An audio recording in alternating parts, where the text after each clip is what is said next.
तो hello and welcome guys. तो आप सोच रहे होगे कि ये कहाँ से शुरुआत हो रही है हमारी वीडियो की, लेकिन क्या करें यार, जो मैंने क्लिप रिकॉर्ड की थी वो रिकॉर्ड हुई नहीं। तो ज़्यादा कुछ मैंने उस क्लिप में किया भी नहीं था। मैं सिर्फ आया था एक केव में, और यहाँ पे भाई इन्होंने मुझे इतना पेला है ना, इतना पेला है मुझे, मतलब 6-7 दिन तो इन्होंने पेला है मुझे। बार बार मरता गया, बार बार आता गया, बार बार मरता गया, बार बार आता गया। अभी भी देख सकते हो आप कैसे बंदे सभी मेरे आजू पास खड़े हुए हैं, और मैं भाई साहब इनकी मतलब अपनी जान बचा रहा हूँ, इनकी जान ले रहा हूँ, पर ये भाई मरते ही नहीं हैं। इसके बाद मुझे तो भाई एक चीज़ तो पता चल गई थी कि भाई ये ऐसे नहीं मरने वाले, मुझे चाहिए होगा इसके लिए डायमंड आर्मर।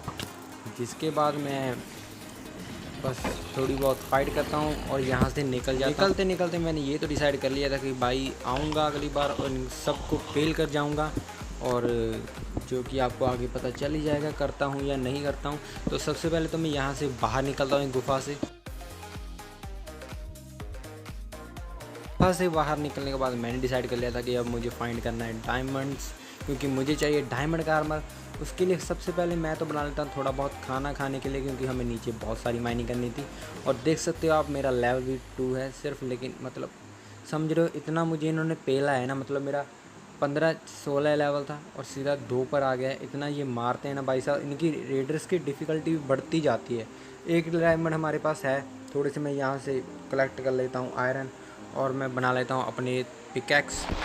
तो 2-3 पिकैक्स बनाने का मैंने डिसाइड कर लिया था अब तो भाई साहब माइनिंग करनी ही करनी है। फिर मैं थोड़ा वापस आया, आसपास देखा, क्योंकि मेरे पास स्टिक्स तो थी नहीं, तो मैंने वुड चॉप की और फटाफट से स्टार्ट कर दी दोबारा से अपनी माइन बनानी।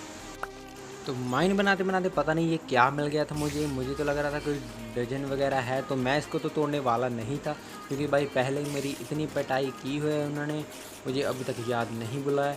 तो इनसे बदला तो लेंगे, हम आगे लेंगे, लेकिन अभी हमारा मेन मकसद है डायमंड करना, फोकस उधर रखेंगे। तो माइनिंग करना भी यहाँ पे बिल्कुल भी आसान नहीं था, क्योंकि आप देख सकते हो डिवीजन फिर से आ गया है। फिर से यहाँ पे एक स्पॉनर है ज़ॉम्बिस का, जिनको मैंने टॉर्च अप कर दिया है, तो ये भी हमारे काम आ जाएगा, क्योंकि यहाँ से हम काफ़ी सारी एक्सपी कलेक्ट कर सकते हैं। तो इसे इग्नोर मारते हुए फ़िलहाल के लिए मैंने स्टार्ट कर दी थी दोबारा से माइनिंग करनी। काफ़ी दिनों की माइनिंग करने के बाद फाइनली हमें हमारे फर्स्ट डायमंड मिल चुके थे, लेकिन मतलब फर्स्ट हमारे पास एक डायमंड पहले से पड़ा था, लेकिन वो मुझे चेस्ट से मिला था, वो भी माइन शाफ्ट वाली में। तो फाइनली हमें डायमंड मिल चुके थे कुछ, तो जिनको देखकर मैं बखला गया था, और फाइनली इसे कलेक्ट कर हम आगे स्टार्ट कर देते हैं माइनिंग करना। काफ़ी दिनों की माइनिंग के बाद हमारे पास 36 डायमंड हो चुके थे, और एक डायमंड हमारे पास वैसे ही पड़ा था। तो टोटल हमारे पास मिलजुल कर 37 डायमंड हो चुके थे, और बचते बचाते मैंने माइनिंग कर तो ली थी, मतलब मरा तो मैं एक बार भी नहीं हूँ, लेकिन वहाँ पे नीचे भी बहुत सारी चीज़ें थी नैदर की, ऐसे जैसे नैदर हो नीचे, वहाँ पे बहुत सारी ऐसी चीज़ें थी जो देखने वाली थी, बट मैं रिकॉर्ड करना भूल गया।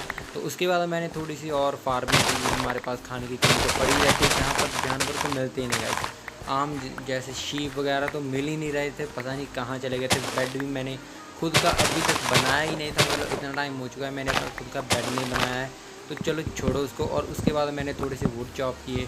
वुड भी काफ़ी ज़रूरी थी गाइस, क्योंकि हमें स्टिक्स वगैरह चाहिए थी, लॉक्स वगैरह चाहिए थे हमें वो बनाने के लिए, बुक्स बनाने के लिए, सॉरी बुक्स कह रहा हूँ, बुक शेल्फ बनाने के लिए।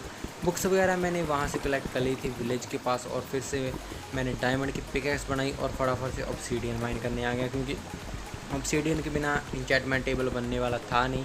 तो जिसको मैं फटाफट से काफ़ी सारे ऑब्सीडियन भी ले आता हूँ। उसके बाद मैं अपने घर की रूफ़ को थोड़ा सा मतलब सेटल कर देता हूँ, थोड़ा सा बंद कर देता हूँ, क्योंकि यहाँ पे हमारा इंचैंटिंग टेबल आने वाला था, और मैं नहीं चाहता कि ज़ॉम्बी स्पॉन हुए और हमें मार दें। हम जब इंचैंटिंग कर रहे हो तो फटाफट से ये भी हमने वॉल पूरी की पूरी कवर कर दी थी। तो उसके बाद मैंने सारी की सारी बुक शेल्फ्स लगा दी, और रह गया था सिर्फ हमारा इंचैंटिंग टेबल। और यहाँ पे मैंने मतलब ठीक है, जैसा भी इतना अच्छा भी नहीं लग रहा जैसे लगा है, पर लगा दिया। अब जो दिमाग में आ रहा था वैसे इन्होंने दिमाग ख़राब कर दिया था, ज़ॉम्बीज़ ने इतना मारा है ना, इतना मारा है, दिमाग ख़राब हो गया। उसके बाद मैंने नीचे आया और अपने स्पॉनर पे काम शुरू कर दिया, क्योंकि सब कुछ तो है हमारे पास, बस लेवल्स ही नहीं है, तो उसके लिए हमें स्पॉनर की ज़रूरत पड़ने वाली थी।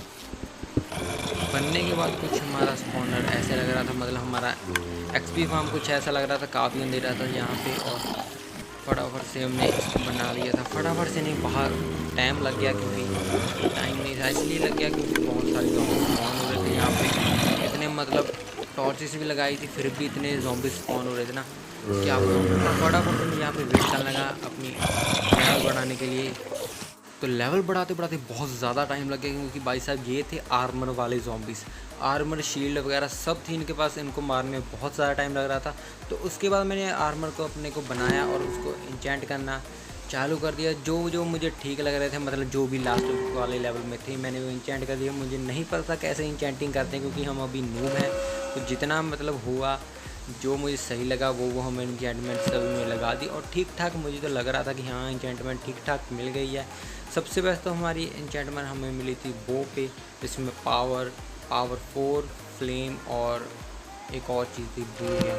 तो उसके बाद मैं दोबारा नेक्स्ट सामने हमें और भी इंचेंटमेंट चाहिए थी, इंचेंट करने थे। सभी के सभी टूल इंचेंट करने के बाद मैं अपने आप को बाहुबली समझने लगा था, और मैं चला गया सीधा केव के अंदर घुसने के।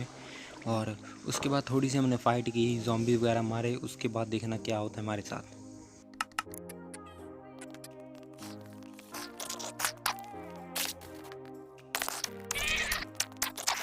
सारे के सारे ज़ॉम्बीज़ मारने के बाद मुझे नहीं लगा था कोई भी लेफ्ट हो चुका है, सिर्फ ये क्रीपर ही था, इसको भी मैं टपका देता हूँ।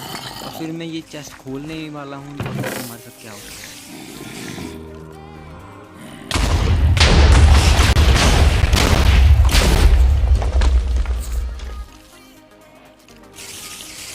मतलब पता नहीं मुझे कितने सारे ज़ॉम्बीज़ मेरे साथ एक साथ फट गए मेरे पास आकर। मतलब शायद म्यूटेंट क्रीपर ही था जो इतना डिस्ट्रक्शन मचा दिया उसने।